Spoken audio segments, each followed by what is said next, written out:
semuanya, selamat datang di Lupa Tapi Bermakna.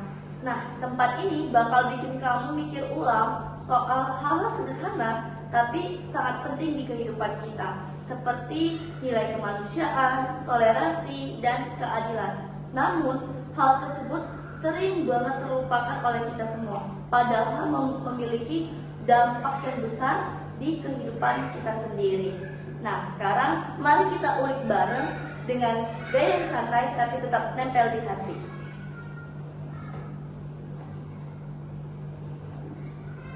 Oke, jadi kita bakal bahas sesuatu yang sering banget kita dengar tapi cuma lewat di kuping kita aja. Benar banget, yaitu Pancasila.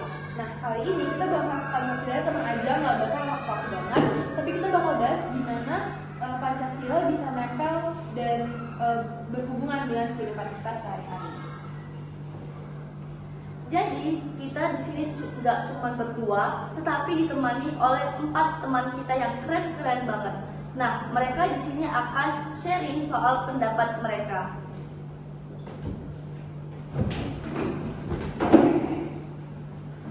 Hai semuanya, aku Iska dan aku senang banget sih bisa gabung di podcast kalian kali ini. Karena ini tuh apalagi bahasa tentang Pancasila yang sebenarnya menurut aku berhubungan banget sama kehidupan kita sehari-hari.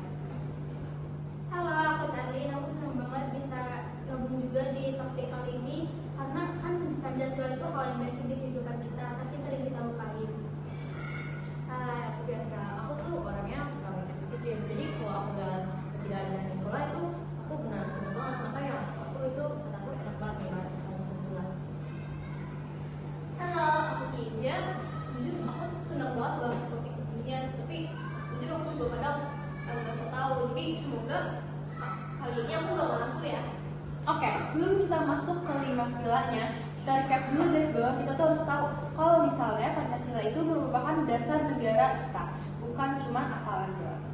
Nah, itu dia seperti yang dikatakan barusan, di mana Pancasila itu sebagai dasar negara, tapi bisa juga sebagai pandangan hidup bangsa serta nilai yang harus menjadi pedoman kita dalam bersikap dan bertindak. Oke, sebelum kita semua masuk ke 5 silanya, kita recap dulu ya. Pasti kalian semua udah tahu kalau misalnya Pancasila itu merupakan dasar negara kita, bukan cuma hafalan doang.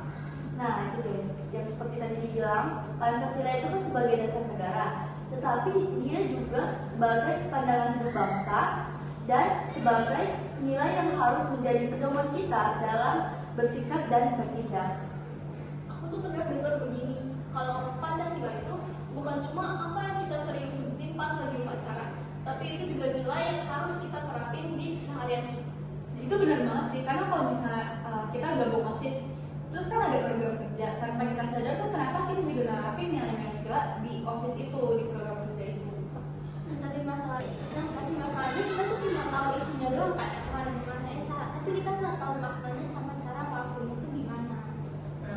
Nah, makanya aku banget nih bahas tentang Pancasila. Karena kan kita kan sering kalau dibilang kayak enggak, tadi kita tuh opening statement-nya itu kita cuma dengarnya dari sini. Makanya aku itu bahas ini bagus banget biar kita bisa terapkan gitu.